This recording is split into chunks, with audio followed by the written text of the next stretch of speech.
the Dode Fox Podcast. Hello and welcome to episode 295 of the award-winning Dode Fox Podcast.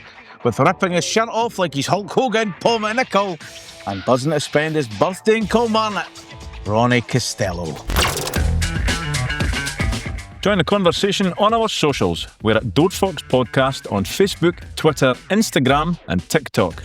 Like, subscribe and hit that notification bell on YouTube, and you can support the pod at buymeacoffee.com/Dode Fox Podcast. Hi, this is Maurice Malpas, and you're listening to the Dode Fox Podcast. So welcome back to the award-winning Dode Fox Podcast for one of these recordings that happened just about an hour after a full-time whistle. Yes, yeah, never the best time to do it. Emotions are usually running high. You maybe not thinking straight or clearly. At all. Or at all, no, probably not. But it's, that's just the way it's landed. And it's probably going to be the way it lands for the next couple of weeks, I'm thinking. Certainly the whole of August yeah. is a Sunday. Stinking. Apart from when the sheep shat himself. Correct. Arseholes. Yeah. Let's start with the week that was, that I thought I might have one or two things, but there's a fair few to go on. And are you ready for the first shudder moment of the week, of the episode, of the day, the morning, the night, or whenever you listen to this? I think I am. Floron Cinema Pongol. He's at the Footgolf these days, isn't he? He is indeed. He is a professional foot golfer. I didn't even think that was a thing. Like foot golf, I've played it myself. It's quite a good laugh. I didn't realise that people were playing this professionally nowadays. Yeah, that's a thing. Yeah, that's unbelievable. Yeah, he's apparently good at it. Well, he is a Champions League winner. Was he an internationalist? He must have represented his country. It's bound of. He comes across as somebody that sat in that dressing room telling stories about playing beyond Henry and Zidane when he probably never. Mm-hmm. Maybe not Zidane, but yeah, come on, I mean. But he could show you his Champions League winning medal. So he does say that feather in his cap, so to speak. But if he can get paid for having a kick-about at Footgolf, then that's tremendous. Like, more power to him. Kick-about on a big golf course. Unbelievable. A bigger hold golf course. Correct. Fair play. Fair play. So that was, dare I say, the interesting thing. That was the most surprising bit of news. What's surprising about it? That he's playing it, or you can play it professionally? Just that he's doing something other than telling people he's a Champions League winner. Well, there is that, I suppose. Yeah, there is that. I feel like we're giving this guy a bad rap just because of his poor tenure at Tannadice, if you will. Poor? Well, wow. Didn't end well, did it? No. Didn't it start well? Didn't it go well? Certainly didn't end well. No, I quite happily took his wages and fucked off. Well, there is that. There you go. Jort van der Sande to SC Cambuur. Mm-hmm. Yeah, so that rumour, or whatever you want to call it, that came up prior to the game on Thursday. I'd heard it and I thought, all right, I'm not going to be heartbroken at that if it comes true, because I kind of a lot of United fans love him because he can sit on somebody's shoulders and there's a song about him. But in general, like, he wasn't the best on the park for us for one reason or another. He's a striker that doesn't look like he's got many goals in him. Mm-hmm. So if you can move him on, plus he might be wanting to go home. He's just had a kid. He might be wanting to go back home. It's not going to break my heart if that one materialises. You think it will? Well, there's obviously interest because Scott Burns has now mentioned it, so it's beyond rumour now. I think that there is definite concrete interest, and if I was a betting man, I would probably say that it's more than likely to happen. Yeah. Could possibly falling him out the door because there's interest from Ross County, Dunfermline, St Johnstone for Kai Fotheringham. I could probably see that as well. Yeah. Kai. He got a bit of a raw deal last year because he was only brought in, and strangely, in the tougher games, probably for his engine, just so that you can what you're going to get for him. But the season before that, he was important for us. He was very good for us. He contributed plenty of goals, with assists and actually scoring them. So he's proven that he can do it at the championship level. So it's no shock to see these teams getting linked with him, because you probably would want him in your squad or in and around your squad if you're in the championship and potentially at the top end of the championship. It's hard to see him, unless there's a breakout for him, it's hard to see him getting regular minutes at Tannadice. Could even a temporary switch be the answer? Just because, again, he's been injured. He obviously appeared off the bench today for for the last 3 minutes. But, possibly up until January or something. Yeah, just to get him playing. It could be, yeah, because if he's not going to get minutes here, then okay, you just kind of just say, right, well, you're not in the starting 11, so you're out of here. Obviously, you're going to have some boys on the bench that you can turn to, and he's probably one of them. But if he's just not going to get much of a chance, then get him out playing. Even initially, as you say, for the first 6 months, right up until Christmas, New Year, and then you can revisit the situation. And if he's on fire for his team, you can bring him back. Yeah. Likelihood, do you think that might be something that'll happen? It wouldn't surprise me. Yeah. I think he'd probably want to go and get some minutes as well. File that under McNichol's non-surprised box. Yes. Up we York moving on as well. Yes. Or indeed the fact you called Kilmarnock being our opponents in the Premier Sports Cup second round. Yeah. I called it because I didn't want it, though. Cheers for that. Yeah, I didn't want it. It was probably the worst draw that we could have got, I feel. And that's no doubt how we got it. It's just the way that the footballing gods were not smiling on us last Sunday. We kind of laughed and joked about it as well. I know there's obviously a slight conversation about it on the episode, but even after that, I was like chit-chat, and then about an hour later, I was like, oh. Yeah. Cheers, Paul. No, my fault. I never drew the butters out the hat. The hot ends, the sticky ends, the cold ends. It was nothing to do with me. But this also did not surprise me. You'll be shocked to find out, Rhonda. 3-4 items already in the surprise box. Yeah. I'll be playing on my birthday, 17th August, 3 o'clock kick-off, and I'll be live on the Premier Sports Player. Are you going? You could get into the Empire biscuits. I'll put a wee candle on it for you. I'm not sure I could be fucked going to Kilmarnock on my birthday. It's a big cup game. I'm not sure I could be fucked going to Kilmarnock. Might be the start of a beautiful cup run. I'm not sure I could be fucked going to Kilmarnock on my birthday. I think that you have filed this in the dinghies box. Dinghies, I'm going to that. Yeah. There is a wee bit of that, but I don't know. I'll see. I just am. I mean, I already need to see your plus after it for a couple of hours. So I'm like, I really need a full. And after what I watched today on the pitches, I'm not sure I could do that in person. It was easy enough today to kind of believe me as we're blinding. That was just backed up by those ballot-winning bastards. Well, the fortunate souls. I was jealous of almost every single one of them. I know them all. Not them all, obviously, not them all. No name is mentioned. Yeah. So Kilmarnock, our opponents in a couple of weeks' time. And our first home league fixture of the season has also been rescheduled. We'll face Hearts a week the day, and it'll just be finishing about now.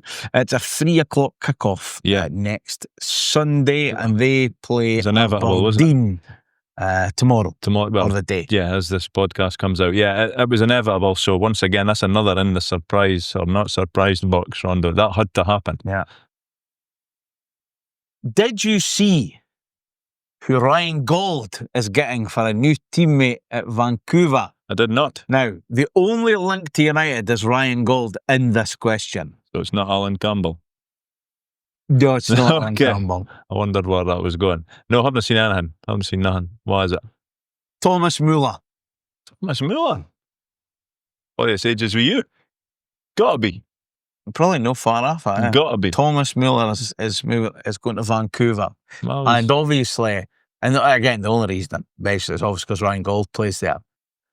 So because of the way the MLS salary, cap, designated players, homegrown players and other stuff, they have used their spots for this season. Mm-hmm. So he is moving there and only getting £500,000 to the end of the season, right? Whenever that is. September, October, or whatever, right? Yeah. Because they've no spot. So he literally has to go on what they've got. Next year, or next season, when he becomes a designated player, he'll earn about £7 million a year. It's all right for a retirement fund.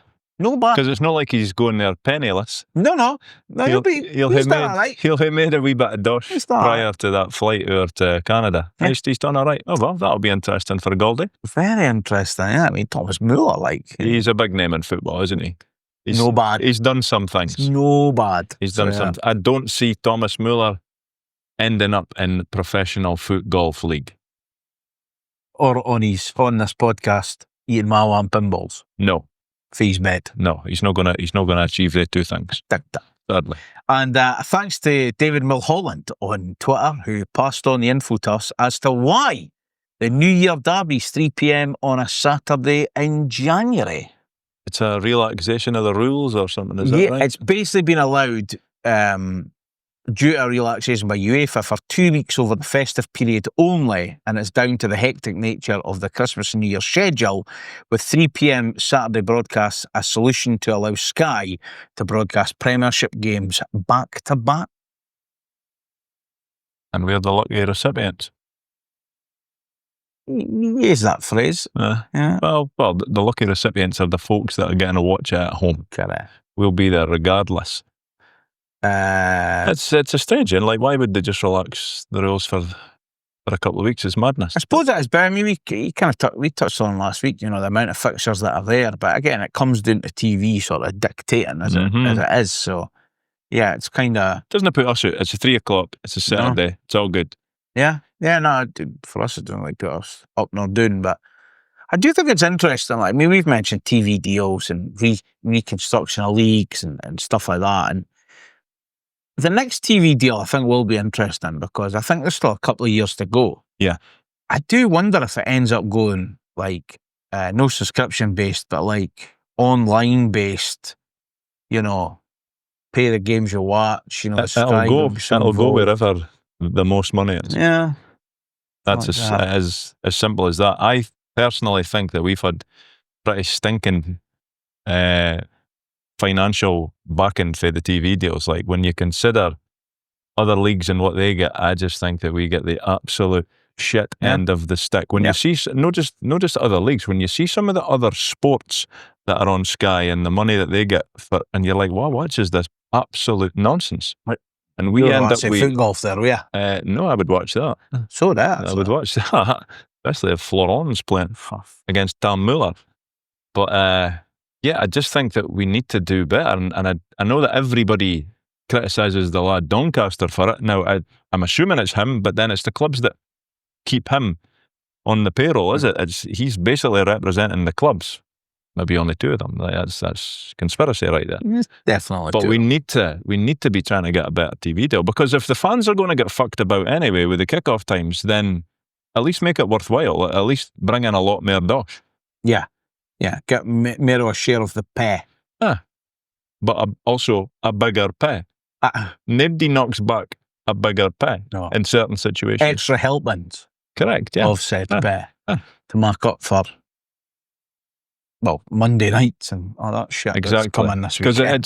it's not so much the clubs, the chairman, the players that are put out by these different kickoffs. Like, obviously they are in a way, but that's their job. But it's punters like us that have got to maybe take a day off or postpone a podcast until a later time. So if you're going to be inconvenienced by kickoff times and whatever getting moved at short notice as well sometimes, then try and get a wee bit of more dosh. Yeah.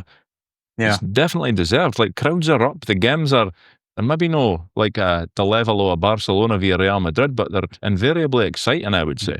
Well, I mean, just touching on something that was mentioned by Scott Simpson today, he was on about obviously Falkirk selling, over 6,000 season tickets, given the ballot and that happened. But you kind of go, well, hats off to you for that. Yeah. And I'm sure he said that.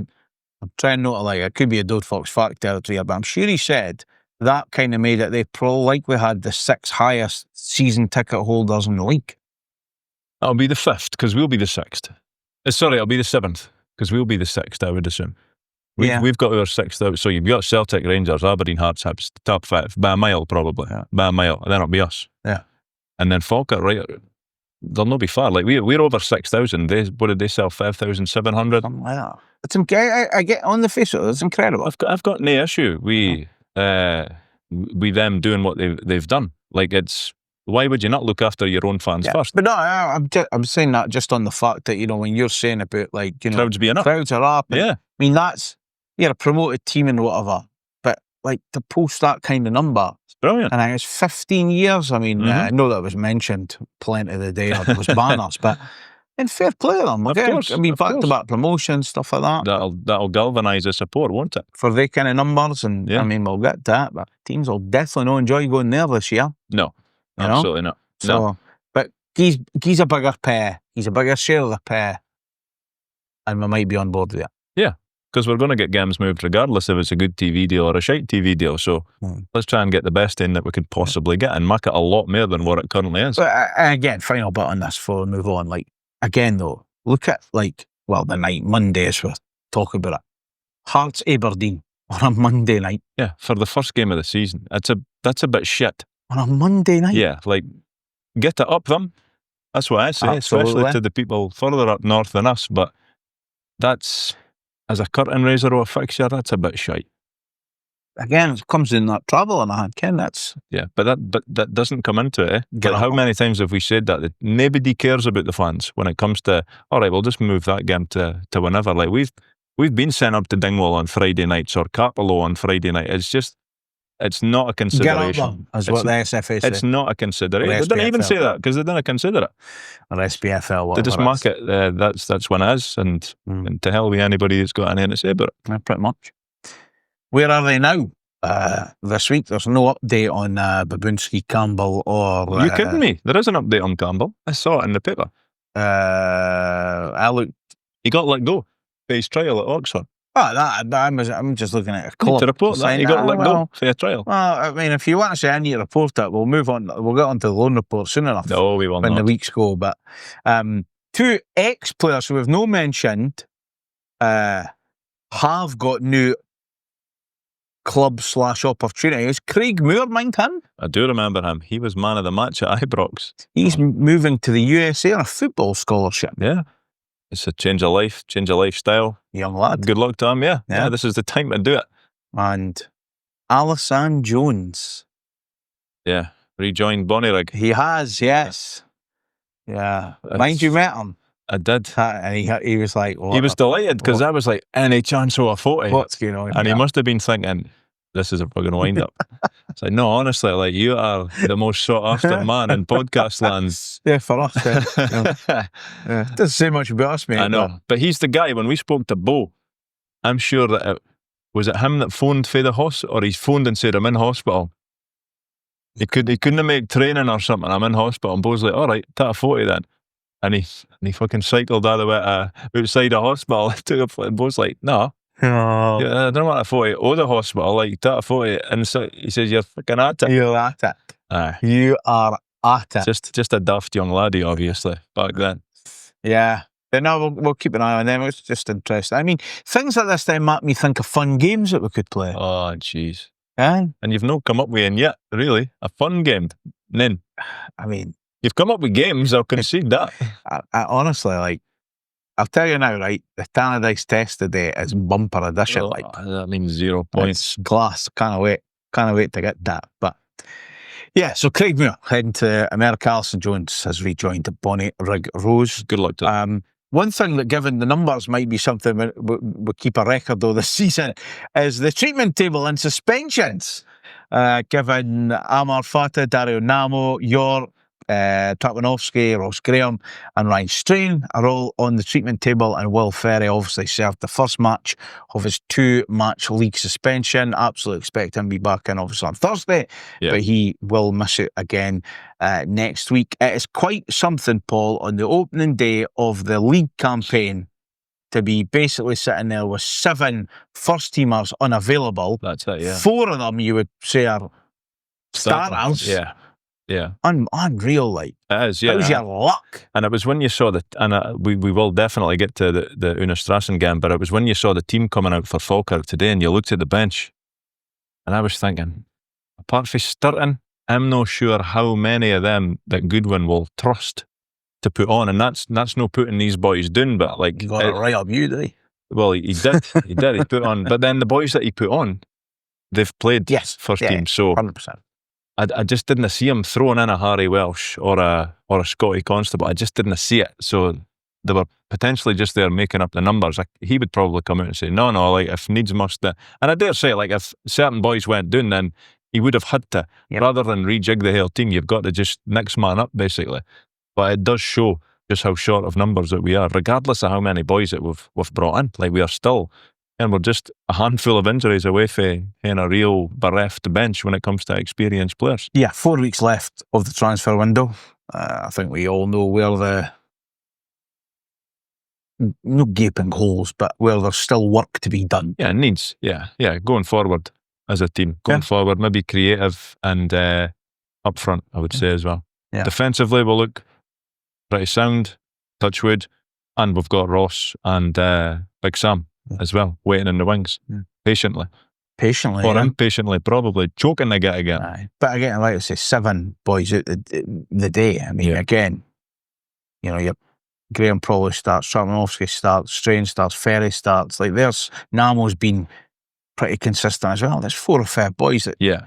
And I think it's a bad time. Not that there's ever a good time, but it's a bad time to get an injury because, like, the boy Fata, he's just come in, so he's probably not up to speed anyway. Yeah. And now he's injured, so when he eventually gets over the injury, he's still not going to be anything like up to speed. And it's going to take him weeks and potentially months to get his fitness aligned to the rest of the squad as well. Yeah. Full of good news today. Full of cheer. It gets better. Full of joy. It gets better when your fun game gets fucking wheeled in. Can't wait. Strassen then on Thursday night over in Luxembourg. Yeah. European progress at last. Mm-hmm.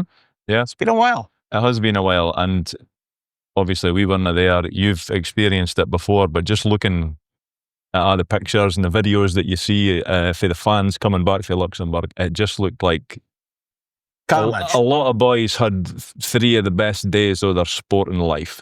It really did. It looked fantastic. Very jealous. Yeah. I mean, it kind of like United fans being there and being in the ground, and because of how like pictures and that were conceived is probably not the right word, but to see the reaction from certain fan bases thinking we only brought 12 fans across was absolutely magnificent. Yeah. You know, just get it so far up you, it's unreal. Like, no, it was like we weren't there obviously, but believe me, I lived that trip through a friend of ours. Yeah, I got a FaceTime. I got a FaceTime 2 hours before kickoff. Maybe somebody that was on the podcast last week, and I was like, "How close are you at the ground?" He's like, "I can." I was like, "You do can." It's like it's our time. It's 4 o'clock, so the game's in like 120 minutes. I will get there, and he did. In fairness, he got there. Yeah, incredible. He was necking a bottle of wine, I think it was at that point. What else is incredible is Jim Goodwin actually had the audacity to start a Scotsman. Bang out order. That's not what we're about this season. Unbelievable. Yeah. Talking of Scots as well, Aberdeen have released their squad numbers for the season, and the total on that graphic of Scottish players is 6.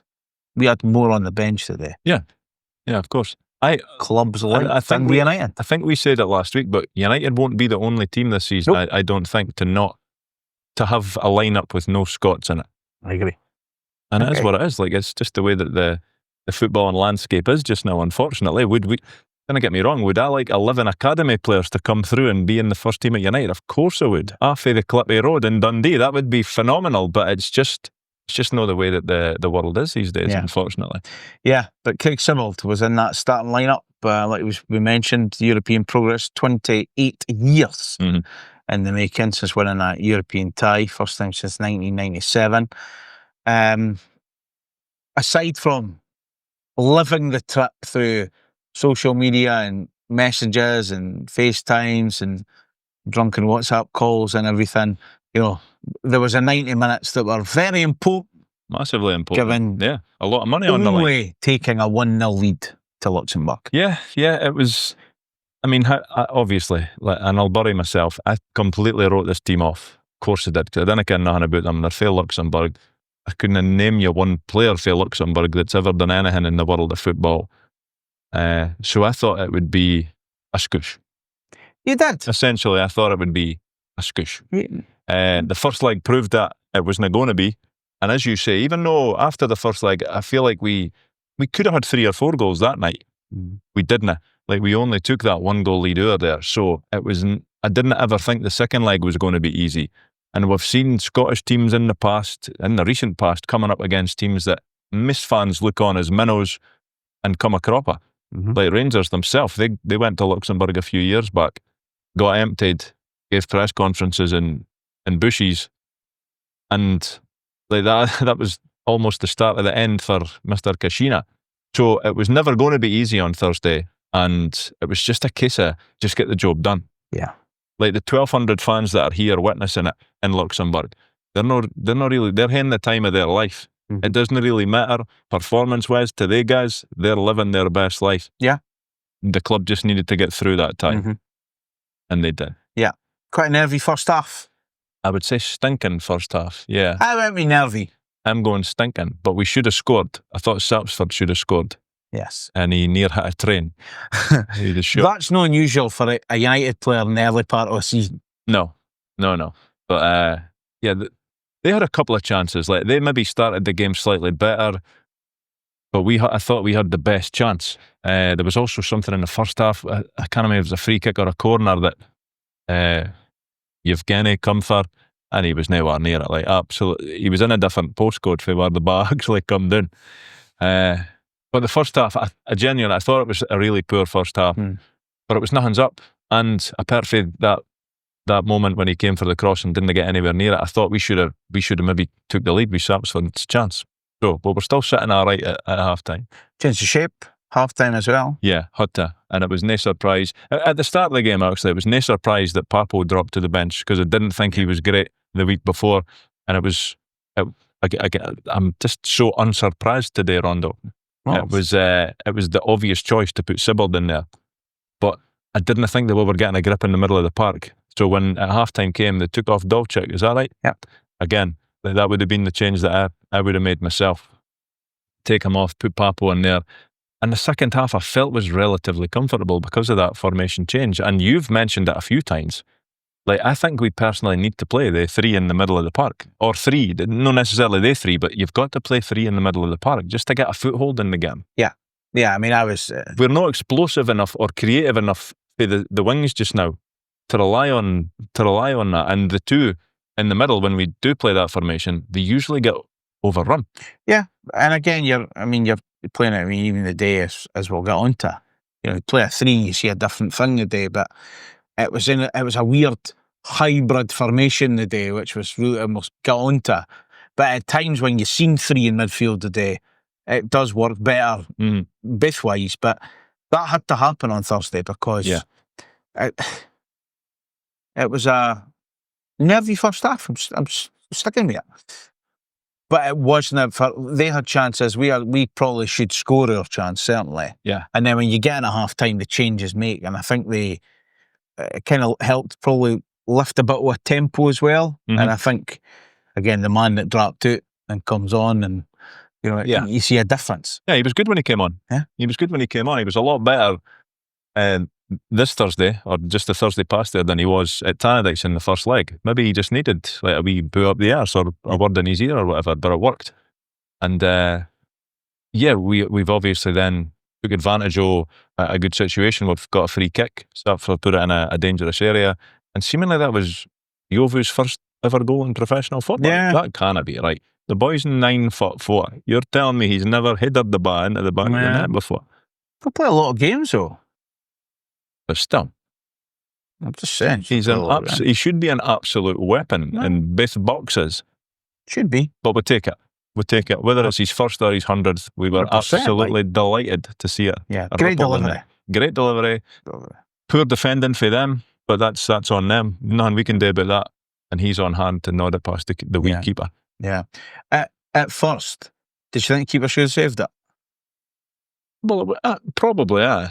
I thought that, but when I seen the replay, I actually went, nah, it's quite a good goal. Yeah, but when you, as you say, when you watch it live, you're like, that's not went that far. The keeper has got that, but nah, we done our job in that situation. Yeah. And Kucherenko came up with a good save near the end, which again could have been nervy if they'd got a goal. Yeah, I think so. But again, like we defended resolutely on the night in general. Bert was again just strolling it.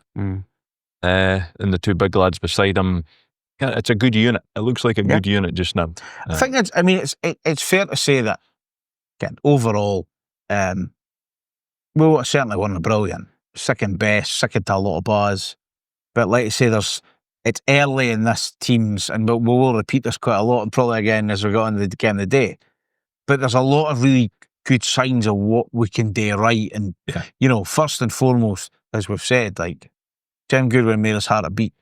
Yes. Get that first, defend first, and then you can sort of build with it. And obviously we've said, it's disappointing. Was goals going to come? We're definitely in our striker. Starts for goal last week. Wee bit of brilliance, great. And then a really nice delivery for him.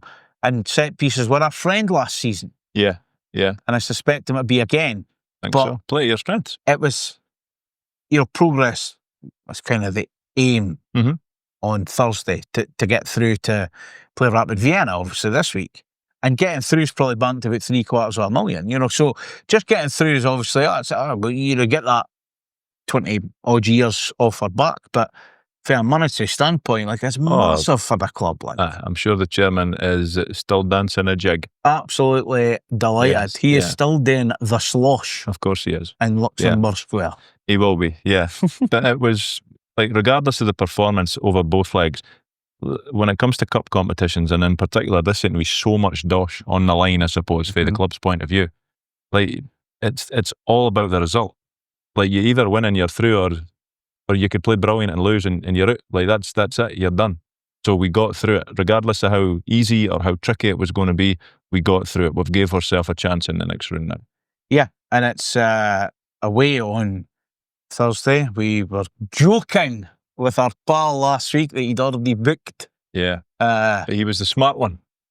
Not often he's accused of being that. No. He was the smartest guy in the room. Yeah. I mean, he away to Luxembourg for 3 days, Falkirk the day, weekend Wednesday. Absolutely. It was lovely knowing him. It was. I'm not sure that liver's going to hold up. Yeah. But we'll see. Yeah, it's incredible. And for everyone that is going and having a ball, I know tickets are going on sale or on sale. Good price. I think it's for the Vienna leg. I think it's €12. Yeah. And for the home leg, it's phenomenal as well. It's only £17. I'm sure. General sale Monday? Oh no, I think it's Wednesday's the general sale. So hopefully, here's my negative slant. Hopefully, we sell a shitload of tickets before the first leg, just in case. Yeah. Just in case. Yeah. The club were really on the ball when it came to putting the tickets out almost straight away, which was a smart move. Has a lot been made about how good this team are? Or are we because you said it'd be a scoosh against Strassen that automatically we think we're about to come off against 1970 Brazil? Well, what do we care about them? Like, genuinely, like, all joking aside, what do we know about them currently? A lot. They're based in Vienna. There we go. And they're called Rapid. That's it. And they play at a stadium that has about 20,000 or something. And we've played them before. And did we beat them? Absolutely. I think we did, yeah. Derek Starks. Yeah, there's certain teams on the continent, and maybe some teams fans will have heard the United for years and years ago, and they might still think, you want to avoid them. So when you hear a Rapid Vienna, you assume that they're nae mugs.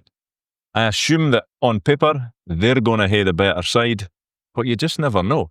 In many ways, I feel like it plays into our hands that we're the underdogs, that there's no really much expectations. Goodwin's just going to set the side up, in my opinion, just to keep it real tight. And is that a bad thing away for him? Absolutely not. No. It's not how it goes, absolutely is it? not. No.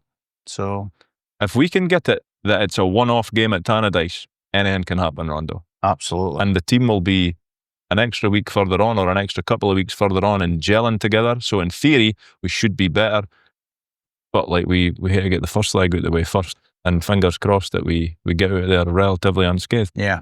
It is amazing, sort of the quick turnaround of everything. European. Yeah, it's not overly fan friendly. Like I know, like obviously we're having a laugh at Martin booking up before we were even through, but a lot of boys, like, they'll hate to wait until that you're through, and then you're like, Christ, I've only got like another 5 days, and then I'm away to that next thing. So it's not overly fan friendly the way that the competition is, but it's been like that for years. You probably need a understanding boss or annual leave policy partner, boss, bank or account. a card coming up. Yeah, there's a lot of understanding needing to be done. Yeah, no, that'll be flunked with it again last week, and it was again getting up at sort of silly money, and I was like, I want, as much as I would like to justify it for my first love, I just could not. It's expensive, like it's not cheap, but the people that do find the money to go, like, it's memories for a lifetime. I mean, there's a lot of repeat business, shall we say? Yeah, going by Twitter and everything. Probably a lot of credit card debt getting racked up. I'm assuming, or that secret box of cash that Martin might have. Sorry, shouted you. But yeah, I think everyone's going to have a ball. But I think it's important, like I say, to go there and come back because the tie's still intact. And got to be. And I think there's a lot to be said that I would hope, even if, we are behind in the tie, that fans will come out, because it can make a difference. Anything can happen. Unless we get 7, anything can happen, Rondo. Honestly. Anything can happen. Box. I'm going to store that in. Get to fuck, I think it's that in. You've got to go there. And it's on BBC as well. Yes. BBC, so that'll save me £12, the solid split, which was essentially DUTV. Although, what I'm led to believe, people that were maybe no paying £12 to watch it, they didn't get the last 10 minutes of the game on Thursday because it switched over to... Only switched off for 30 seconds if you were in the Tibetan townhouse. Okay. Well, it didn't switch off on mine at all. Well, I could pay £12. Exactly. You're daft. Correct. There's no dispute about that. Yeah. Did people miss anything? Didn't see lots? That was the best 30 seconds of the game. You're lying. Unbelievable. End to end, like a game of basketball it was. It was obviously a late trip back, not just for the fans, but the team were obviously right back to it, back into training, and I don't know, maybe the manager was playing an over 35s game in Dundee on the Friday night. Unbelievable, eh? Yeah, shite bag for a teammate. Who had him do as a goalie. Even better. But obviously with the game, because we were playing Thursday, the game was obviously going to move. It was going to move anyway, because obviously it was Falkirk that were going to get the flag day, as we've witnessed before. We've had it, yeah. We got it from our nearest and dearest last season, of course. Yeah, the weest of teams. Yeah, and there was going to be changes, given that Novsky had went off, that we've touched on, but obviously he goes off hamstring again. Didn't look great again. Do you reckon any of this is because of this apparent really tough pre-season, like these muscle injuries?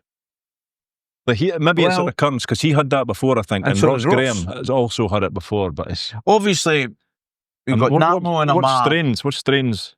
It's a strain. It's a strain that Strain's got. Strain's got a strain. Jeez. Of course he does. Makes sense. Well, he got injured right at the start in the Strassen game, played on. I know. So, probably didn't do himself any favours. Namo, I'm no sure. Amar, thigh maybe, calf maybe, something like that. Obviously, Mark's has done really well. Come back and started the day. Obviously, came on Thursday, because that looked a bad end last week.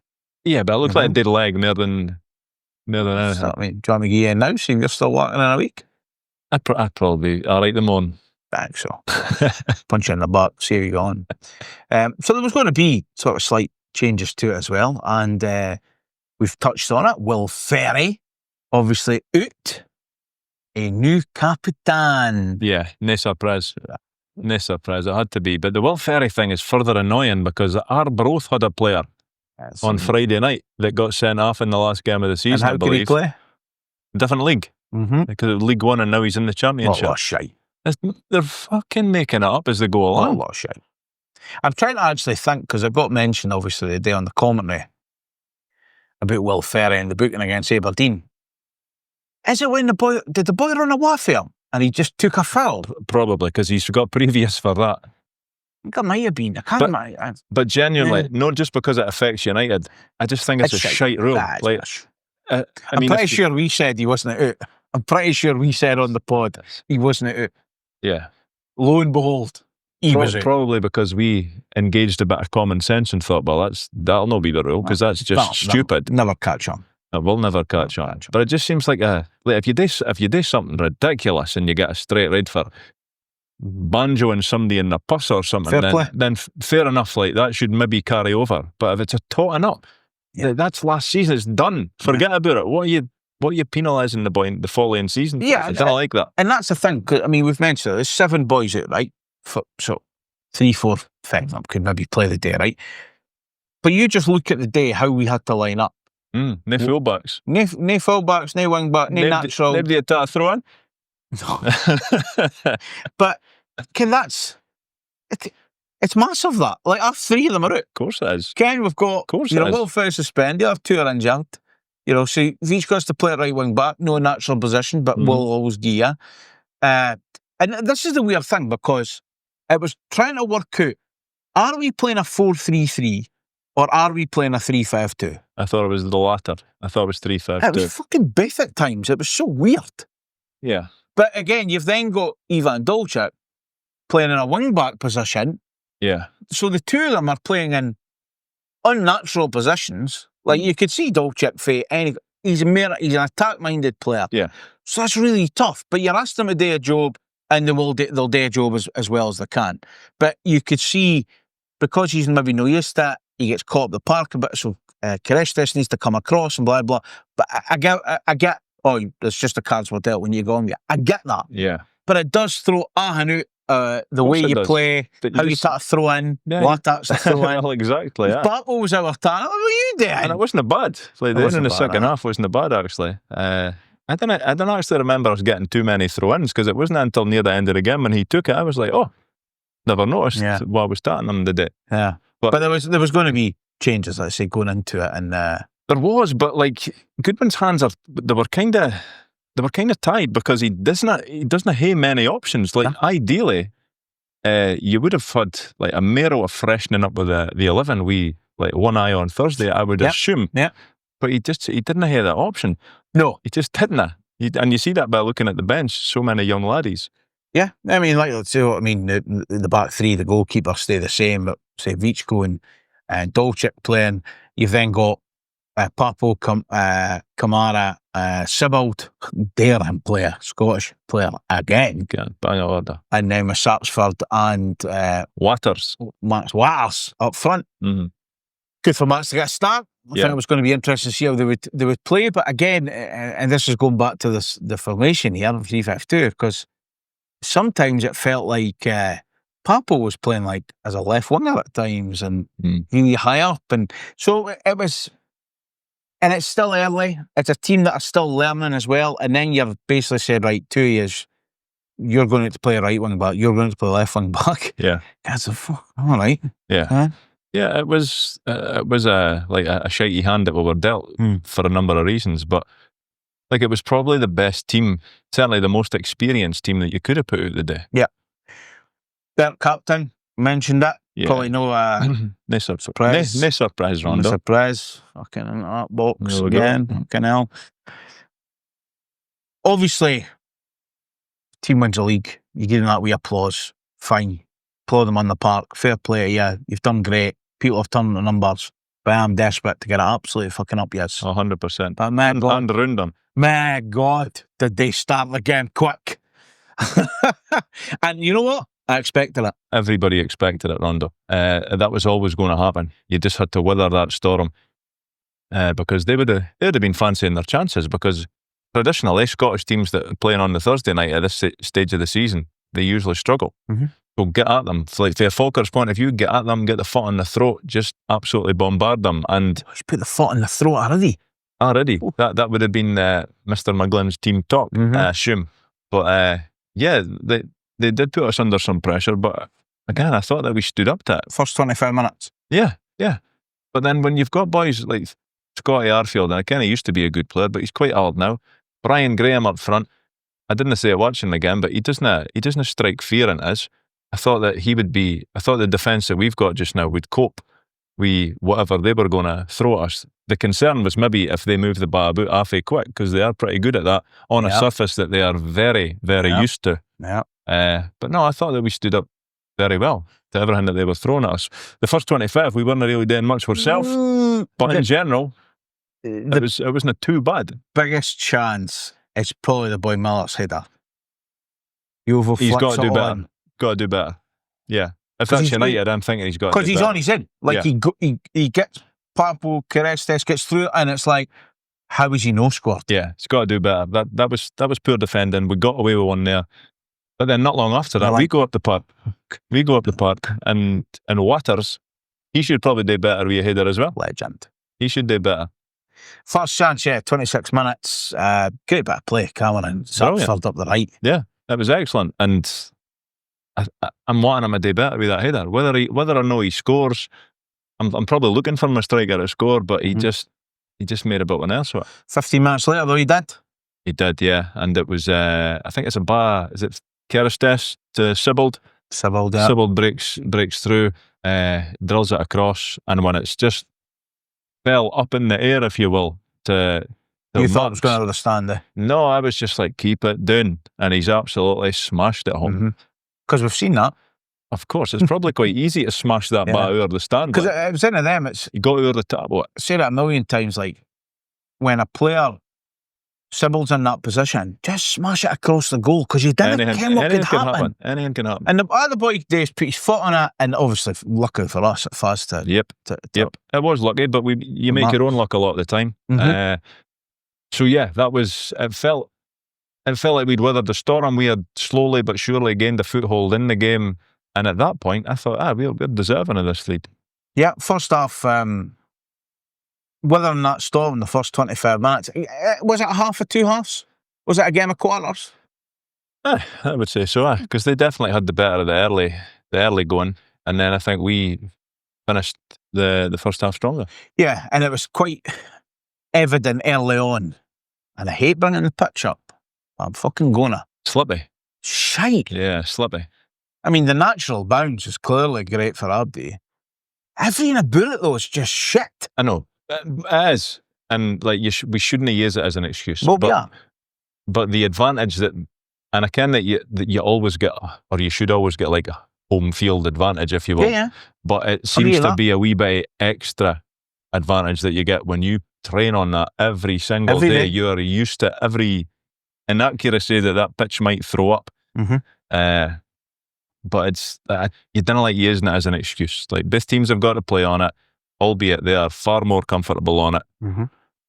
But yeah, it was not a great surface. Yeah, and none of them ever are, even though that's a relatively new one, I think. Oh Jesus! Half time. Happy. Fine. After the first 20-25 minutes, although we were defended well and done what we had today. I was genuinely happy. I thought we would be defensively sound. I thought we would maybe struggle to create chances just because I didn't really see where that's coming from. But we did create a couple of chances. Water should have done better with one of them, and then he took the other end away. So sitting at half-time 1-0 up, I had no complaints, really. Yeah. Probably no changes expected maybe at half-time. No. Maybe a tweak. Purely because when you looked at the bench, you thought that he's just not gonna put anybody on at half-time. Yeah, no. Didn't need anything. I didn't think so. I thought we were doing all right for what it was. Into the second half. And that's probably where I started getting slightly more angry at the referee. Man with the whistle. Yeah. I couldn't agree any more with you, Rondo. There was an awful lot of shouting. I'm no good at watching United on TV. There's a reason that I go to the games. I am a nightmare watching it on the TV.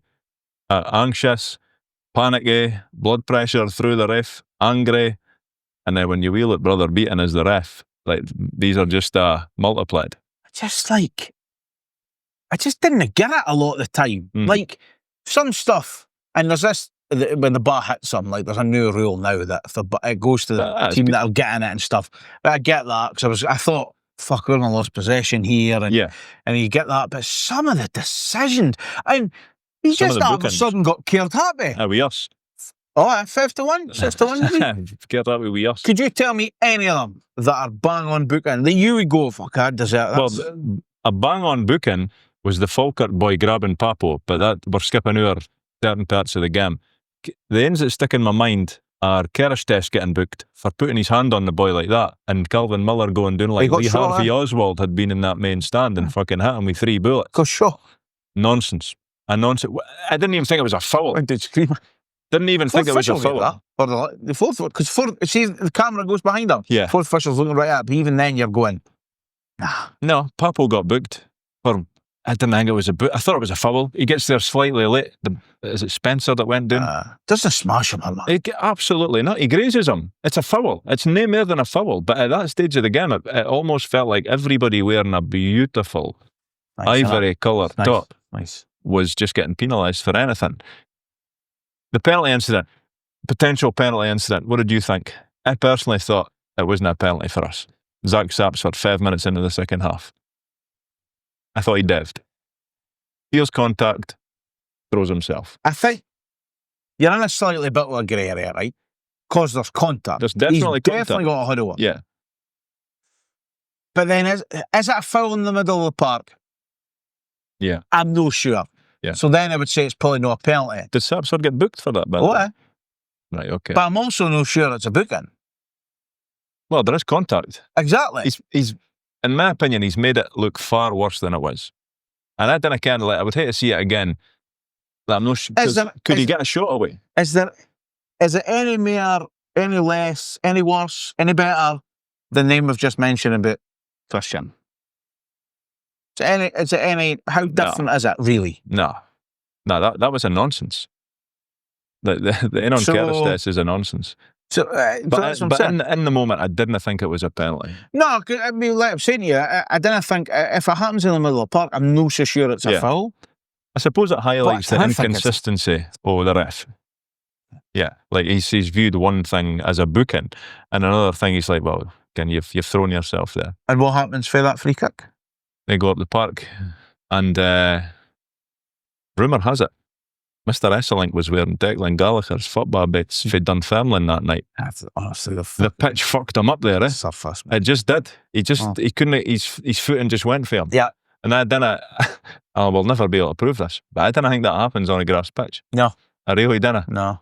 He's just been caught out. It's a good finish in the end. It's a great finish. I think when you look at United, could do so much better. Yeah, they had too many men forward, and we didn't have enough back. But I didn't think the ball gets there if Big Bert doesn't slip and fall on his face.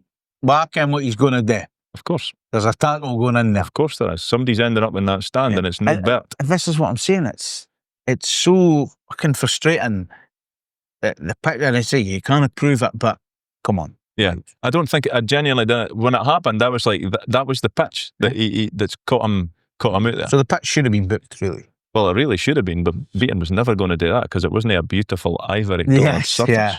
But yeah, Spencer, nice layoff, and the boy Tate. That's a good finish for him, to be fair. Puts it right in the roof of the net. It's a great finish. Yeah, fair play to them. Good finish. We should do a wee bit better. And it then gives them, they're back in the game. The whole crowd gets behind them, and they do have a few. Yeah. But again, that's what happens. Yeah, that's what happens. Like, goals change games. They get the momentum. You kind of knew that, okay, the next 5-10 minutes here, we're really going to hit hunker down and just hold tight at the back, which I thought we did.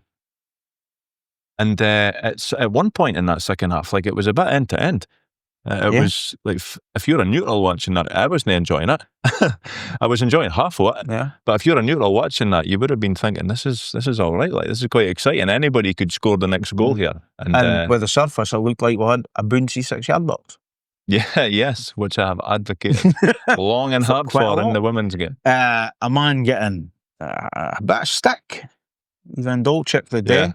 Playing a wee bit of position and whatever, but that was a wee bit moment of magic. Yeah, and he got some confidence for that. And even a split second before he buried it, Rondo, he was getting a bit of stick to me. I thought he'd made an absolute arse of it.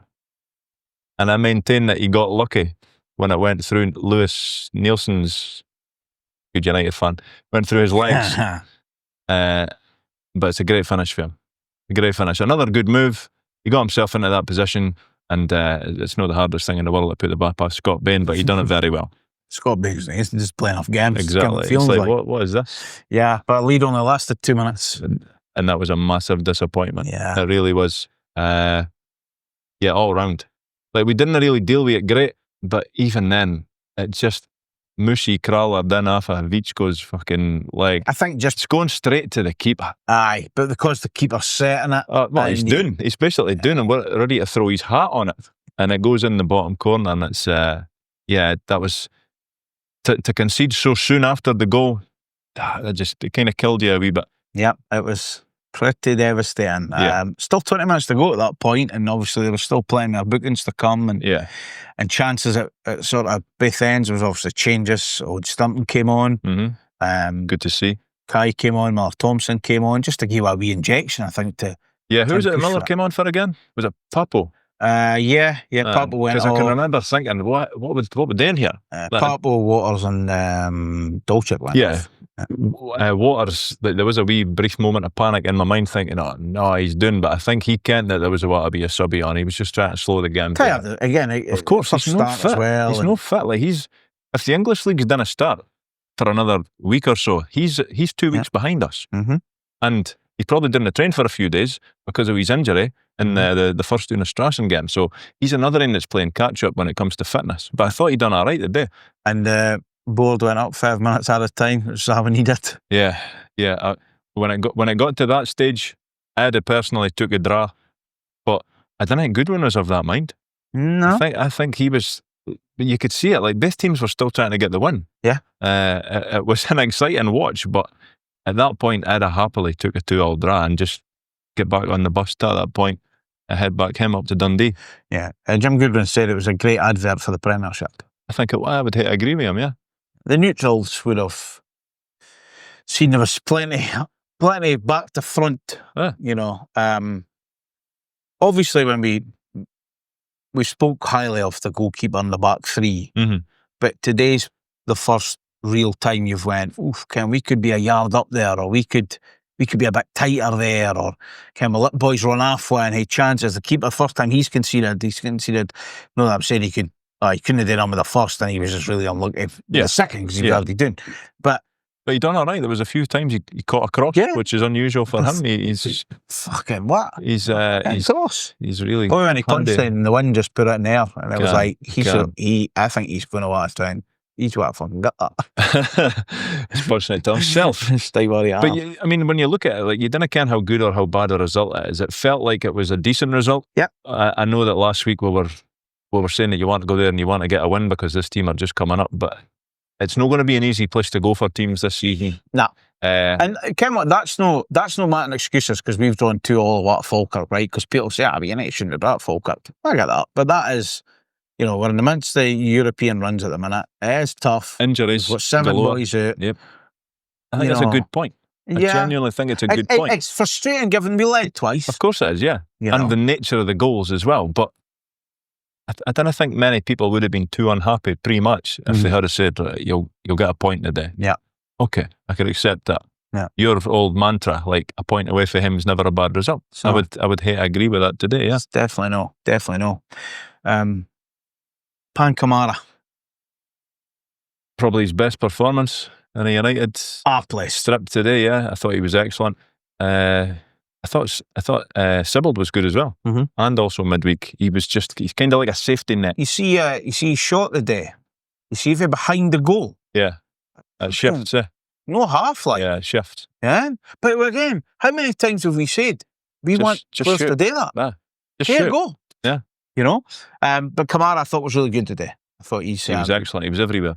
Yeah, and I know again it's in it then that you see him pre-season. He's come for Crawley. We don't really care much about him, but I think obviously we need to be playing with more of a 3 in midfield. I've said that now for weeks, but 100%. You've seen it the day, and these relationships will build as it goes, because obviously you've got Vichko to come back into that as well. Yeah. What else is missing in midfield? No idea. Anyway, But that's the four that you'd put into the three places, like Sibbald, Vichko, Papo, and Kamara. So the more they understand and get the understanding with each other as well, okay, what presses, what sits, you go and play as a double 10, you go and play as a half pivot, you go and play in the hole. What is this? You go and be the shield. They're in a wrestling. They're a wrestling group. Roman Reigns is no sign for me yet. That guy, like, he's faking that knee injury. But yeah, I thought Kamara was really good. I think Sarpsford is a number 9 on his back. I don't think I'll get you 30 goals a season. No. But my God, is he a pest. He's the ultimate team player, He I is think. a pest. Like, he's a pain in the ass. He's the boy you kick in the corner at further side because he's been an arsehole. And he'd be the last man running. He was up front today, he was on the right, he was on the left, he was everywhere. There was a really nice bar put into him. And I had visions of him volleying it in the tap bin or Tannadice volleying the tap bin. And I think it's those moments that you're like, fucking put your head on it, do something. Yeah. Ken. But I think the more he plays and the more he gets used to sort of Scottish football. I think he's a good player, but like we've said it already, and the little that we've saw him play, he's definitely, you're going to get the best out of him in a 2. Yes. Like when he's the lone striker. Yeah. I don't know. Did you see enough of the day? Him and Max sort of playing together? It's a work in progress, yeah. It's a definite work in progress, and you could see things to be positive about. Yeah, definitely. Like Waters, he can obviously take a goal. Sarpsford, he's just a pest, as you say. He can probably help create. Just keep defenders on their toes the whole game, no matter what he is on that forward line. And I do believe that we'll still bring somebody in that'll can vie for a position in the team. So obviously, we've said that. I said definitely last week. Obviously, the way we're going to play this season is obviously playing a bit further up, which I think we've done. But on the break, we'll look a wee bit of a different animal. Yeah. We've got legs. We do have legs, yeah, and I would say that we're still lacking a wee bit of like creativity and maybe a finishing touch. But yeah, like it is. There has been a step forward in performance level and improvement for even for the first Una Strassen game, I would say. And whether or not that's because people are getting more familiar with their teammates around them or the system that they're getting asked to play in, I think that there was far more today to be positive about than there was to be downbeaten, like criticising the team about. I think that it wasn't a bad performance on the back of everything that's come with it, and obviously we've touched on injuries, the surface, whatever. I think today was definitely more positive than negative. Yeah, and I think as well that the short turnaround, obviously Tannadice getting injured and freshen up, you've only really got, there'll not be much training going on. Exactly what I was just about to say. You've probably got recovery Friday, but chat through set Bs and maybe a Metro session Saturday, which will be the same next week. That'll be for a few weeks probably. Yeah, so when you look at like the short turnaround, the options because the injuries, it is obviously frustrating. We led twice, but it is a bit of a fair result on the whole of it. Just on the back of the game, just seen this coming in. Jim Goodwin's always been speaking to the press. Trapanovsky hamstrings confirmed he's seen a specialist. Brilliant. And Fata and Namo are being assessed, could return for Rapid, and they are desperate to certainly play or be part of it, which would just be a boost to have another 2 players available in the squad. 100%. Especially Namo, who could be playing, could play it right wing. Covers a number of positions, I think he's playing, what I mean? And I've only seen Amar for sort of 45 minutes against St Johnstone, but the unpredictability I quite like. Like, see the day, throwing somebody on like that today could have been like chaos. Yeah, it could have been or crazy. Or clever. Yeah, well, we'll never know, but yeah, it's an unknown, isn't it? It's an unknown, but regardless, you just want as many guys fit as possible. And it's a blow if they're saying that about Trapanovsky. That tends to make me think that you're looking at a fairly lengthy period of time that he's going to be out. Is he going to need surgery like Big Roscoe got? Yeah. Whatever fixes it, I suppose. He'll be seen as specialist on Monday, and then they'll have a clearer idea of the length of time he's going to be absent for, but it's not ideal. It really isn't. It really isn't. For the boy as well, because he had this happen to him last season as well. And he started the season all right. I mean, we've probably said in the past, I wish he would maybe work on his strength a wee bit, but I think he's definitely been doing a bit of work over the summer. And he looked keen in every game just to get the ball and take it forward. Maybe decision making is not great, but You just mentioned strength. What about Miller Thompson bouncing off the Falkirk boy today? yeah. Miller's built like the gable end of a fag paper, though, is he? Like, he needs to work on his physique a wee bit, I would suggest. God, that made me laugh. Like, that was funny. But fair result. Taking the point. Move on. Yeah. There's obviously things that if we could have it back and do it again, then you would, like Bern slipping or the deflection for their second goal. But yeah, I suppose over the 90 minutes, a point was more than likely a fair result. Yeah. Thursday, we've kind of touched on it, off to Rapid Vienna. Strong opposition, there's no question. It'll be a tough tie. Last season, they reached the Europa League playoff. They lost 4-3 to Braga. This season, they beat their last opponents 2-0 away, 4-2 at home.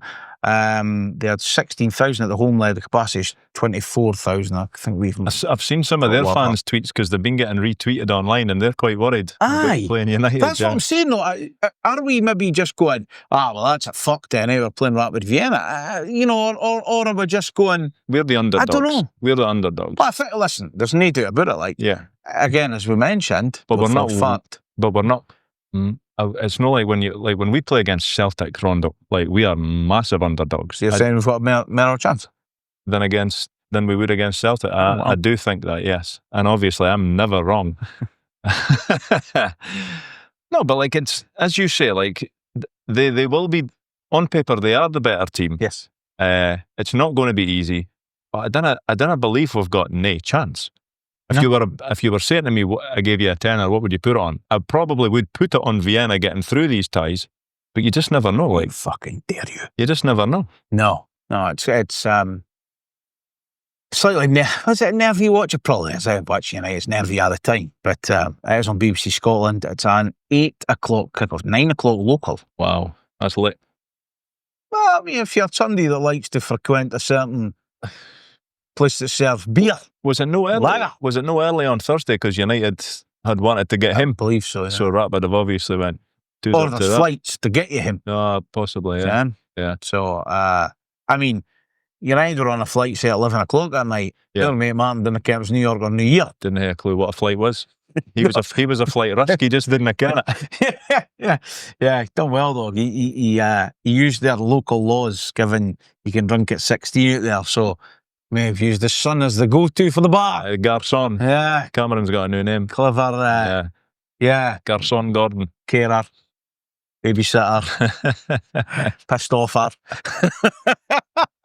Loads of them. Some man. Yeah. I wonder if anybody did actually buy him a pint like we said last week. I hope they did. But yeah, listen, it's going to be tough. It's 2 legs. You get through, you get into the playoff for the league stage. So... It's a lot of work to get into the group stages, is it? Huge. Yeah. It really is. Huge. But you look at on Thursday, so after our game, I put Hibs on, because obviously they were that was a good normal. Yeah. A boy's goal though. Brilliant. Like, fucking wow. Yeah. It's the most fans for the Easter Road since get up, yeah. Fucking ruined ya. They play Partizan Belgrade in the sort of playoff, but you think like, they were second, and then obviously what Aberdeen are coming in because they go right into the playoff and stuff. At the same time, you're kind of going, it's obviously disappointing for Scotland as a whole, but at the same time, you're thinking, fucking Scottish teams have done no bad here this week, Ken. Yeah. But I mean, ultimately, as long as United get through, I couldn't give a fuck. But stick your coefficient up your ass. Well, it's a wee bit of that, isn't it? You know what I mean? Just start singing the Bert Esselink song. So yeah, it's so I put that on and I saw the boys go and I was like, jeez, peeps. Like, I mean, as a home fan, you're fucking spewing here. Like, you spew. But like, how many times do we say it? Like, if you're going to lose, lose to a world lose for 35 years or an overhead kick. Yeah, and they done both of them. I suppose to lose it in the last minute of extra time was an absolute kick in both plums. But what a finish for the boy. Bounce back today though. Did they win the day? I won the day. Excellent. What was the score? 2-1. Oh well. 2-1. So is that other team bottom of the league at present? We were top for a wee That while. was mad, eh? Draws, well, the first 3 games were our draws, eh? 1 game at 3 o'clock yesterday, what's that? It's bad games. Fucking nonsense. Bad games. Hearts on Sunday Yeah. next week, as we've That's touched not, on. that's not going to be easy.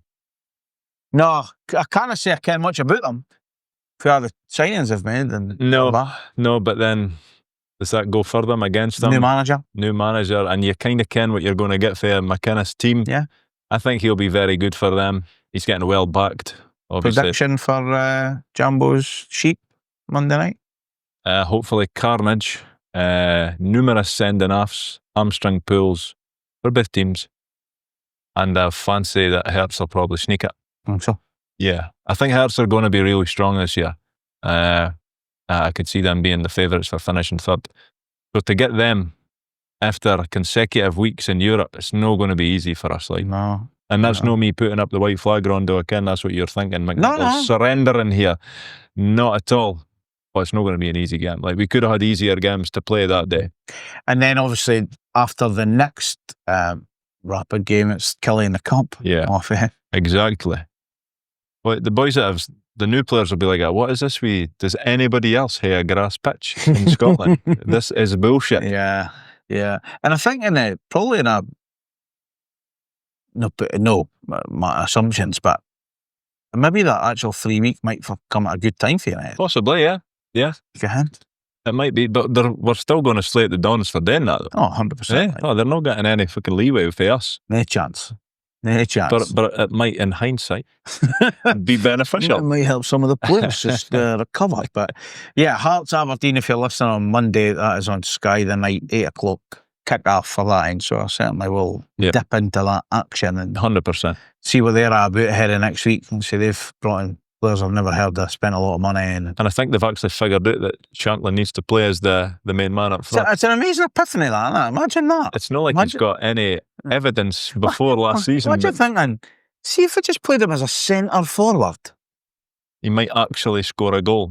He might do what's in his contract today. Yeah. You know what I mean? Incredible. But That's amazing. yeah, Hearts 3 o'clock next Sunday at Tannadice. Another late podcast.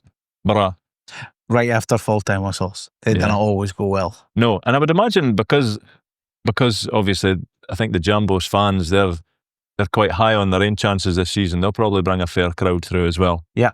Which the United's coffers point of view is no bad thing. For your point of view, it might take a wee bit longer to go to the ground next week. Yes, I don't know. Yes. I don't know. But it's going to be a tough game for us. Yeah, so it'll be Hearts at home and then Vienna at home. But yeah, I don't know what don't know where it'll be on Sunday. It's another week away, so I'm not really fussed. You'll be at Tannadice Rondo. I will be. You'll be at church. Yeah. That's where you'll be. Well, yeah, I mean, it's a Sunday. Correct. Yeah, Neil It's meant to be. Neil said hill. That'd be the wrong thing to say. Let's not be saying that. That's a different podcast altogether. Absolutely, it's a different podcast. Right, before we touch on the women's team in the academy, you want to talk to us about your haul of kits that we're now hanging up? Yeah, well, like, it was We'll just see how long this happens. Well, it was an idea just to go through my old kits and hanging up every week, and it's the centenary kit, isn't it? The Scottish Cup winning kit. It is, yeah, and For long 2010, sleeve. long sleeve. Yeah, I went through a phase of getting long sleeve. Huh? I don't know why, because I was hating to pay extra money. And Rondo, if you ken anything about me, you kind of don't like paying extra money. Tighter than a duck. So so that's what we've got this week. We'll see what we get next week. Yeah, and there could be a range of home, away, thirds, limited edition, Yes, yeah, new. yeah. Fakers. Fakers for the Barrowlands or whatever. We'll see. We'll see what I've got. Yeah, that'll be interesting. So we'll see how long Paul remembers to bring in Correct. on a Sunday. Yeah, Because no if pressure. he comes wearing in and he's not going to hang up, we'll be Well, hanging up. Yes, or hang myself on the wall. One of the two. Wow. One of the two. Right, women's team. Yeah, the women's team, as I mentioned last week when we were actually recording, they were away to Aberdeen last Sunday and they managed to hold their hosts to a 1-1 draw. United's goal was scored by Alex Moody halfway through the second half. And today, as we are recording, they had a friendly at home against Montrose. I went to the first half of that, Rondo, because How was it? it was better. It was better than last season. However, it's the lowest of low bars for last season. But they held their own, certainly in the first half. They were 1-0 down to a goal scored for a player that was at United last season, Kayla McDonald. That's not allowed. Noah. Doesn't count. Well, it did count, and it was 1-0 at half time when I left, and it finished 3-1 to Montrose. But Montrose, they've strengthened a wee bit if what people were telling us at the game. They're in the top league. So I think United done all right.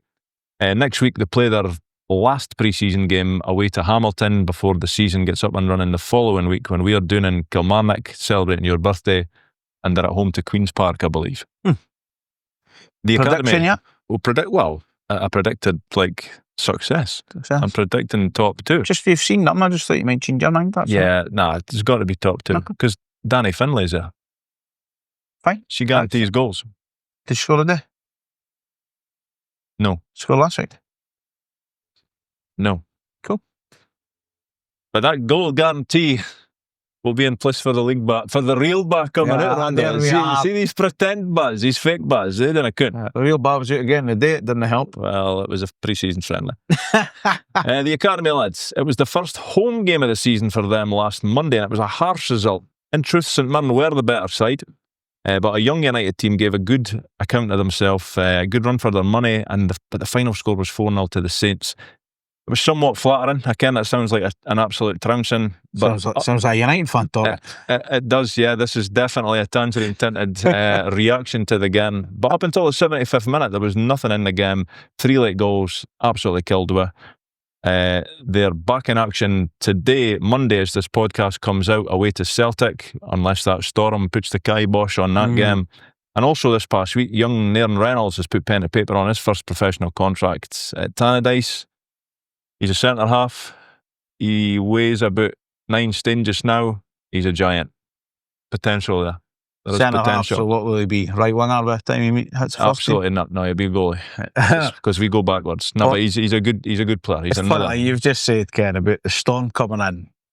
Andy watching on YouTube, it's a fucking sauna in here today, is it? It really is. Are they picking up my sweaty brew? It's absolutely melting in here. It couldn't be much hotter, I don't think. No, couldn't it be? No. Fans are on, it's absolutely melting. On, doors open. Oh. It's warm. It's chaos. It's warm. warm. The dog's not been lick the sweat off my leg. Anyway, would you like to have some fun? Well, why not? Why not? Right, it's time for the newly extended Tannadice Test. It's now... I didn't agree to this getting extended, Rondo. I'll tell you how it's been extended. Because we had so much fun last week, I thought we could probably turn that into a game. Did you take a straw poll while I had fun? Or are you just assuming? I'm assuming for all the feedback I've no got on social media about it. That's why it's now 5 rounds. Jesus Christ. I will tell you, though, that apparently I missed a trick in that a game should have been set up to play goal music. You had to work out what player got that goal music. Okay. That's for Richie Rockefeller, and I thought, that's too much effort for you to get no points. Don't listen to him. Okay? Don't listen to him. So round number 1, play along at home, of course. Have some fun. Shout out the answer if you will. Round number 1 is player profile. You know how this works. This is a standard of the Tannadice Test for the fun part of the episode. He was born on January 20th, 1976. He's a 5'8" attacker, signed on August the 12th, 2005 by Gordon Chisholm, and he's made 32 appearances, scoring 7 goals. But whose profile or whose player is that the profile of?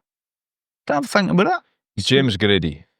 James Gray, is it the height that's thrown you there? That's what makes me think it's James Grady. James Grady. But I didn't remember him scoring 7 goals. But I'll go James Grady. James Grady. Well, you can go on, but you're wrong. Okay. David Fernandez. I'm very sorry, David, for getting you mixed up with James Grady. My apologies, sir. Yeah. Round number 2 is higher or lower. Mm-hmm. So Louis Moult scored 25 goals for Dundee United in all competitions. Mm-hmm. But is Jennison Myrie Williams' appearances in Tangerine higher or lower? You remember much about Jennison? Yeah, he was fast. Anything else? He was fast. Cool. Yeah. He scored once against St Johnstone and Wycombe deflection. I would say, and I hope, that he played less games than Louis Moult. So Louis Moult 25 goals for United. Jennison Mary Williams appearances are higher. Oof. 28. I'm not having any fun here, Rondo. It's because you've not had any right. It's the heat. You can blame It's me. frazzling my brain. Well, you say that. Season snapshot time for round number 3. Okay. United finished in 11th place in the Scottish Premier League in the first year of the league split, forced by the expansion to 12 teams. United were knocked out of both domestic cup competitions by the Old Firm. They were beaten by Rangers in the CIS Insurance Cup quarter-finals, and to eventual winner Celtic in the Scottish Cup semi-finals. 17 players scored for United as first team, with the team scoring 46 goals in total. Derek Lilly was the top goal scorer, scoring 7 goals. What's this season? That would be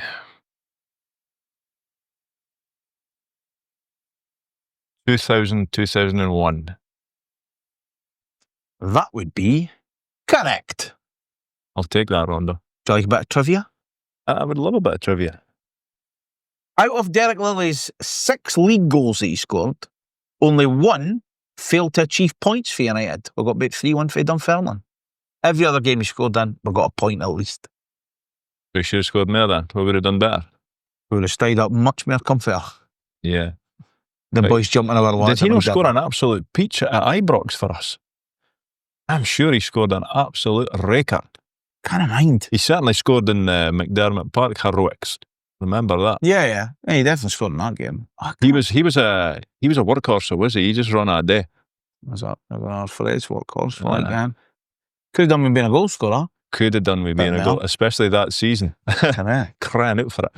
Round number 4 is also played for, you may remember this from last week, Okay.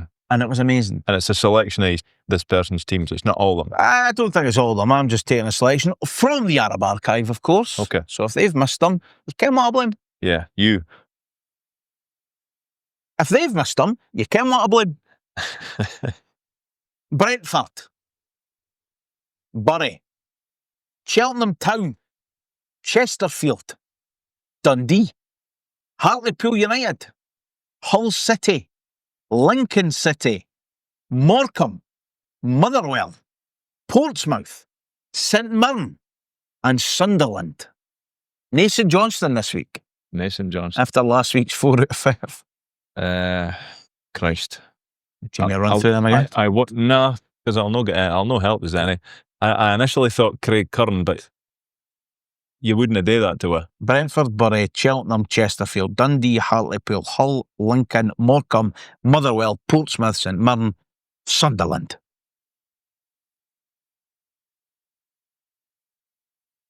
I've got absolutely no idea. No idea. I can't even guess. I've no name for you. Nah. Nothing. I don't think anybody's going to get that. 4. I think he only played 4 times for United. Well, that doesn't help. Recently, That doesn't help. Recently. would have been available to play the day for a team. What team? Maybe a wee team. I don't know if he actually played, but I have no idea. It's not. It's not Scotty Fraser. Christ, he doesn't even play there anymore. He doesn't even play anymore, does he? no, he didn't play anymore. I've no idea. Genuinely. He was on the bench today. For the wee team. Mhm. Trevor Carson. Correct. Trevor Carson. Trevor Carson, yes. Sunderland. Portsmouth. He's old, mind. He is old, that. But he used to boot a lot of teams. That was St Mirren, Dundee, Motherwell. that was tricky. I'll be surprised if anybody gets that. We await your comments. Yeah.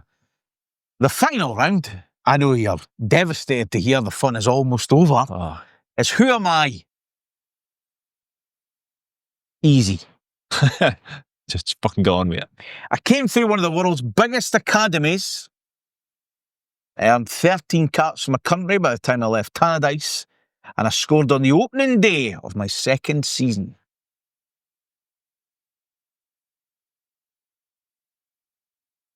I should maybe mark up a rule that you could play like a joker and you get a clue for any question. That's, again, incredibly difficult. Came through one of the best academies. World's biggest academies, right? He had 13 caps for his country by the time he left Tannadice and scored on the opening day of his second season. He have played today. Wow. Or, I'm going to tell it was Dundee. Not Dundee.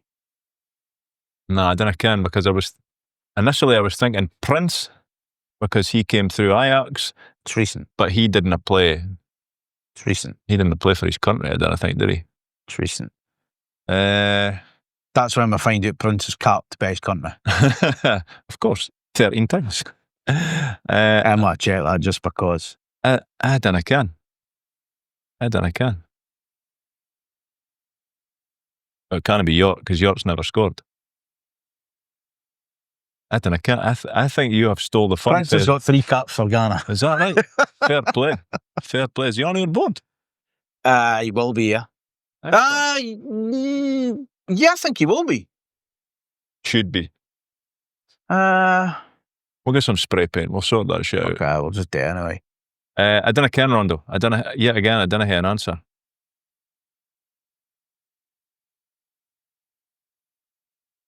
Squad number 6. For us? For his current team. His current team? Oh, when you didn't ken what his fucking current team is, how are you meant to ken? I probably couldn't tell you anybody's number 6 anyway. I'm Ken United's, Ross Graham. There you go. He's number 19 for us. I've no idea. Dylan Levitt. Dylan Levitt. What was the academy? Man United. Yeah. Is that an elite academy? Are you kidding me on? I said the world's biggest academies. They will be. They're Man United. Oh. Even though I hate Man United, they are still one of the world's. I don't care about that. Would I help if I said? I mean, they're no Dundee West, is they? So what would the clue be? I'm a fake Welshman. No, he's actually a real Welshman. So he scored for us on the first day of his second season. Yeah. What was that against? Hearts? I didn't look too in depth. I think some of these you mark up though, eh? Well, I did. I'd go back to the archive. You know. That should be the marky upper round. That's what we'll call that. Well, you got 1 out of 5 this week, so people are absolutely devastated. But they were difficult, Rondo. No, I'm just gauging how tough it was. That's all. They were difficult. You know. Well, I mean, he used up 10 minutes, so it didn't have. Boys have turned up. Let's, on this day, in association with the Arab Archive, Preserving History of Dundee Football Club since 2006, the 4th of August, our focus today. We start with the dramatic injury time winner for Davy Robertson to give United a deserved 3 points to kick off the new season. It was back in 2007. It was United 1, Aberdeen 0. Despite going down to 10 men before half-time, Willow Flood was sent off for simulation. Is that right? I can't remember that. I remember the game, but I didn't remember him getting sent off. Yeah. Barry Robson hit the post and Dodds came close, but it was a gritty and gutsy win for Craig Levine's New Look side. I can clearly remember the goal. It's Considine just it down and Robertson just nips in front of him and slams it into the roof of the net. 2023? Arbroath First away. league game of the season, huh? Yeah. 4 zip. 4 zip. Middle and Cujo Sibbaldon. Moult all scoring before the break. Moult got 3 assists as well. Second half, bit of cruise control. Scotland man at the post. Then Glass went wide. And there was about 3,000 travelling Arabs there as it was on the telly, as we were quite a lot that season on a Friday. Yeah. We played very well that night. Mm-hmm. Signings. Former Aberdeen and Wigan midfielder. Joined on a 2-year deal, struggled with injury, made 36 appearances, scoring 5 goals in an injury hit time at Tannadice. McGrath? Fraser Fivey. 2017. Winger? Wigan. Oh, I thought you said winger. I was like, what? Jamie McGrath's not a winger either, right enough. Correct. He was just unlucky with injuries. He was a good player. Great player. Yeah. Injuries probably meant that we were able to get him because he's pretty much his whole career. He had niggles and knocks. Still playing now, eh? Cove. It's still at Cove, yeah. A graduate of the Academy and creative spark in midfield. A debut at 17 was followed by 53 appearances and 3 goals before rejoining Cove Rangers last year. Deco. Deco signed his first pro deal 2017. Man that loves a shot. Mind he was in his very own goal of the month competition. Yeah, for his first stint, Yeah. So this will be his third stint then, is that right? Because he went back there and never got a game, eh? Yeah, I think so. Great guy. Good guy, confident guy. Good player on his day. Yeah. I mean, he scored a couple of crackers for United. And he was one of the boys that, how many times he went to the games thinking, just shoot. He didn't need help. No. He was in the opponent's half. He was looking up where the keeper is. I loved the shot. Yeah. Final signing, a solid defender, came through the youth ranks, made over 150 appearances for United, signed on this day in 1988. Mark Perry. I loved the gum shield. Did? Loved the gum. First boy I ever seen out with boxing to wear a gum shield. Protecting the Nashers. Must have been. I don't know. I've never seen it. Has he got really bonny teeth? Don't know. I would like to think he so. He works up in Aberdeen, eh? He's probably not got really bonny teeth then. No offence. Oh, he'll not be coming on now. Granite gums. He'll definitely not be on now after that. Birthdays. A prolific striker with a knack for the big occasion. Joined United in 1986, was top scorer in both seasons at Tannadice, scored against the likes of Barcelona, Mönchengladbach and Bayern Munich in Europe. Ian Ferguson. Ian Ferguson, 63 today. Yep, and Bayern Munich was for Hertz. Yeah. That's why that goal was for. Yeah. It's not bad though, is it? Podcast pal. Podcast pal, yeah. A product of United's youth system. 2 spells with the club. Won the 94 Scottish Cup as a youngster. Later returned in a second spell under Paul Sturrock and in total made 183 appearances, scoring 24 goals. He was 52 today. I was thinking Davy Hanna when you said. You'd be correct. He scored that many goals? Yeah, apparently. Yeah. Probably made that up. No, like you. Well, happy birthday. Happy birthday, the man of all the clubs last week. Yeah, unbelievable amount of clubs. The final thing that I actually didn't ask you, so we may as well ask you now, your first man of the match of the season for the game of the day. Kamara. Yeah. Kamara I thought today. it would be, but I thought I better just ask. I thought he was head and shoulders above everybody else. He'll not need that. He will not. Right, that is your lot for this one. It's another double header of a week. Mm-hmm. Safe trip to everyone who heads for Vienna this week, for whatever method, whatever way, however you get there, whatever stop stay safe. Yes, we are at Dode Fox Podcast on social media. You can check out the website, dodefoxpodcast.com. Do have a great week. If you are travelling, like Paul says, do stay safe. And of course, don't forget to wash your hands and your arsehole.